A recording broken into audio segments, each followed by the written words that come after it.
Me ei jõudnud veel rõõmustada Viktor Orbáni režiimi langemise üle Ungaris, kui juba naaberriigis Bulgaarias võitis valimised ootamatult suure ülekaaluga Rumen Radev ja tema partei. Ja kogu probleem seisneb selles, et teda juba nimetatakse omamoodi Bulgaaria Viktor Orbániks tema Venemaa sõbralikkuse ja euroskeptitsismi tõttu. Radevi potentsiaalne mõju valitsusele võib tekitada täiendavaid takistusi Ukraina toetamisel EL-i ja NATO raames. Ja paljud on juba jõudnud endale tuhka pähe raputada. Kui Euroopasse ilmub veel üks Orbán, kes sõidab Moskvasse ja lakub Vladimir Putini kingi, siis tähendab see, et Ukrainal on taas probleeme võtmehääletustel Euroopa Ülemkogus. Aga mis siis, kui ma ütlen, et bulgaarlane Rumen Radev, keda peetakse venemeelseks? Ja kelle partei Progressiivne Bulgaaria saab umbes 55% kohtadest parlamendis, ei saa uueks Orbániks ja muretsemiseks pole põhjust. Ei usu? Arutamegi nüüd koos seda punkti, sest juba paljud on väitnud, Bulgaarias on tekkinud uus Orbán. Aga mina võin öelda, et Bulgaarias uut Orbánit ei ole ja Ukrainal pole seal tegelikult midagi karta. Minu nimi on Aleksei Betši, arutame seda teemat koos. Aga enne kui alustame, palun tellige kanal, pange like, kirjutage selle video alla oma kommentaar ja liituge minu Telegrami kanaliga Betši News. Link sellele on selle video kirjelduses. Seal on ka lingid, kuidas saate toetada selle YouTube'i kanali tööd. Olen tänulik iga teie annetuse või sponsorluse eest. Enne tehtaegsetel parlamendivalimistel Bulgaarias võitis kindlalt koalitsioon Progressiivne Bulgaaria, mida juhib endine president Rumen Radev, keda peetakse euroskeptikuks ja Venemaa-meelseks poliitikuks. Tema partei saab parlamendis absoluutse enamuse mandaate. Parte Progressiivne Bulgaaria saab 55% kohtadest parlamendis, mis tähendab, et neil on ainuenamus. Kuid rõhutan, et 2/3 häälteenamust neil ilmselt ei õnnestu saada. Teisel kohal on tsentristlik populistlik koalitsioon GERB STS, mida juhib endine peaminister Boiko Borissov. Seal on 13,5% häältest. GERBi juhitud koalitsioon moodustas eelviimase Bulgaaria valitsuse, mis astus detsembris tagasi pärast massilisi korruptsioonivastaseid proteste. 3. kohal on partei Jätkame muutustega ja koalitsiooni Demokraatlik Bulgaaria blokk 12,6%-ga. Ja muide, just viimastega ei välista Radev uut koalitsiooni parlamendis. Rumen Radev, keda tema oponendid nimetavad mitte ainult euroskeptikuks, vaid ka Venemaa-meelseks poliitikuks, rääkis pärast valimisjaoskondade sulgemist muu hulgas Bulgaaria kohast Euroopa Liidus ja sellest, et Euroopa peab muutuma. Edasi toon tema tsitaadi.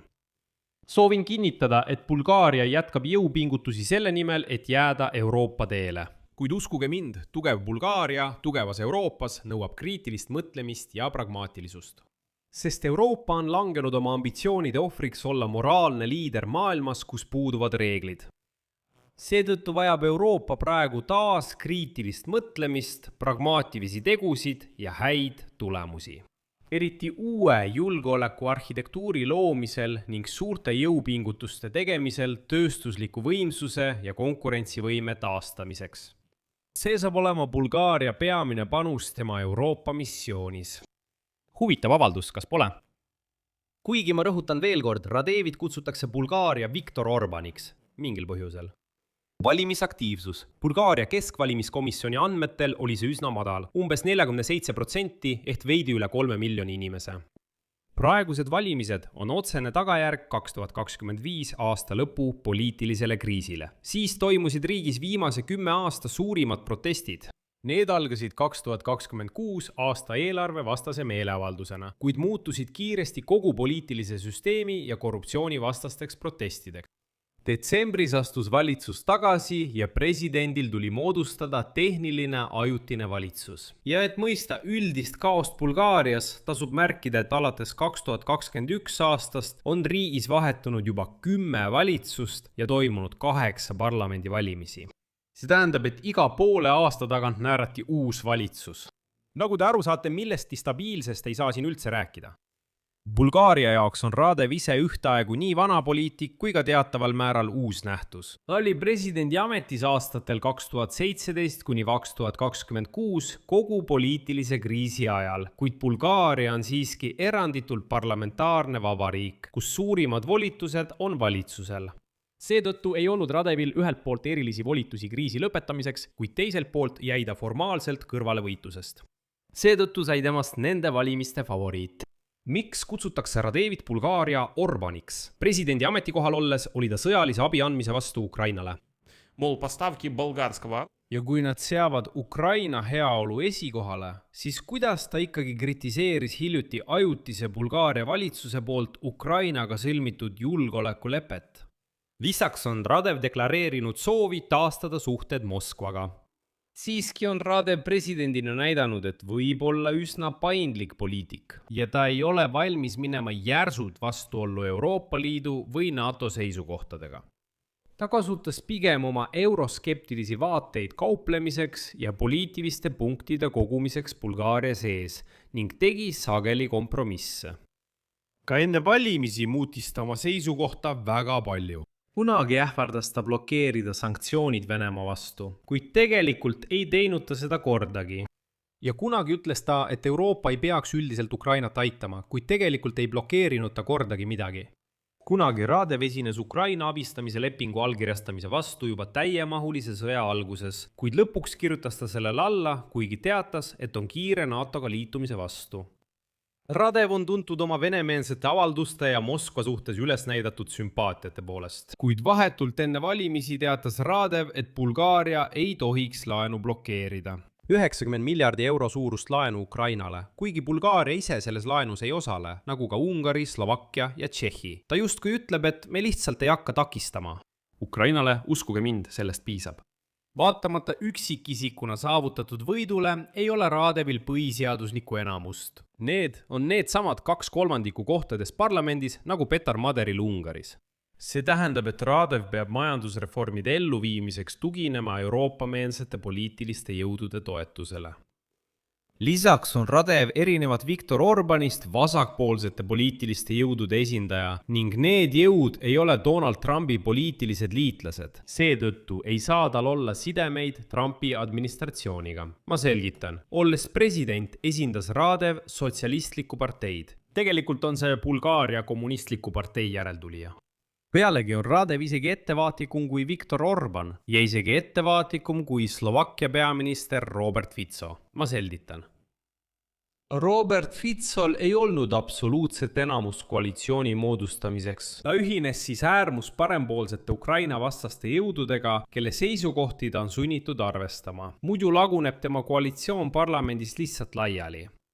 Kui te tähele panete, siis Robert Fico ise võib Ukrainasse tulla ja kohtuda Volodõmõr Zelenskiga.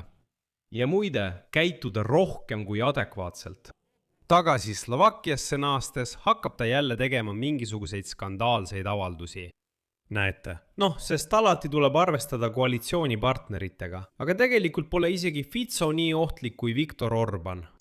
Radevil on samas olukorras parlamendis absoluutne enamus. Tal ei ole vaja koalitsiooni loomiseks partnereid. Tal on partnereid vaja ainult põhiseadusliku enamuse saavutamiseks. Seetõttu ei pea ta alati radikaalide arvamusega arvestama. Veelgi enam, kõige radikaalsem Venemaa-meelne partei Bulgaarias nimega Возрождение sai seekord peaaegu 3 korda vähem kohti parlamendis kui eelmisel korral. 3 korda vähem.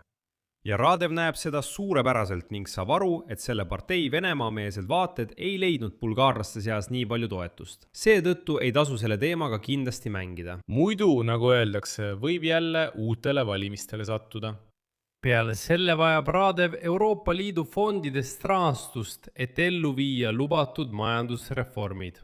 Selleks ei tohi tema välispoliitilised otsused olla vastuolus Euroopa Liidu suunaga.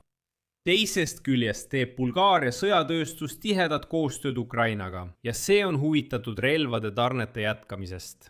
Seetõttu on Radevile raske tegutseda, teate küll, omaenda töösturite huvide vastu. Pigem tulevad nad ise ja ütlevad ei, me müüsime ja müüme ka edaspidi relvi.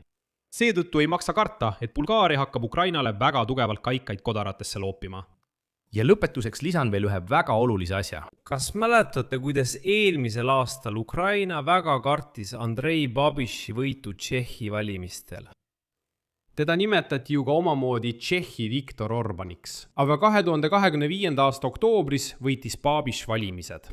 Aga lõpuks ei loobunud Tšehhi isegi niinimetatud Tšehhi initsiatiivist suurtükimürskude tarnimiseks, sest selgus, et see on riigile endale väga kasulik. Ma arvan, et sama juhtub ka Radeviga Bulgaarias. Siin ma panen 3 punkti. Kirjutage oma arvamus ja järeldused selle video kommentaaridesse. Tellige kanal, vajutage kellukesele ja ärge unustage panna laiki. Kui soovite toetada selle YouTube'i kanali tööd, saate seda teha mis tahes annetuse või tasulise sponsortellimuse kaudu. Kuidas seda teha? Kõik lingid ja andmed on selle video juures. Seal ongi kirjas, toeta Aleksei Betši kanalit. Valige endale sobivaim viis. Olen tänulik igasuguse toetuse eest. Sellega on kõik. Hoolitsege enda eest. Kõike head kõigile.